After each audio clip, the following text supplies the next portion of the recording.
Осел спорил с тигром, какого цвета трава. Осел говорил, что трава синяя, тигр говорил, что трава зеленая. Когда их спор дошел до пика, они пошли ко льву, царю зверей, чтобы он их рассудил. И как только они подходили, осел закричал: «Ваше Величество, а правда ли, что трава синяя?» И лев ответил: «Так точно, трава синяя». И тогда осел сказал: «Накажите тигра, потому что он с этим не согласен. Он мне противоречит и меня раздражает». На что лев сказал: «Тигр будет наказан 5 годами молчания».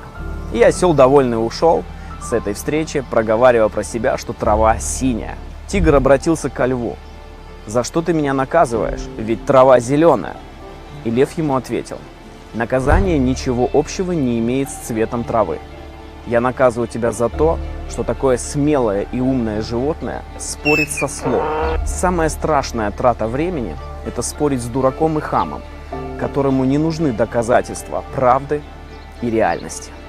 Есть такие люди, которым сколько бы вы ни принесли этих доказательств, будут желать только оставаться правыми.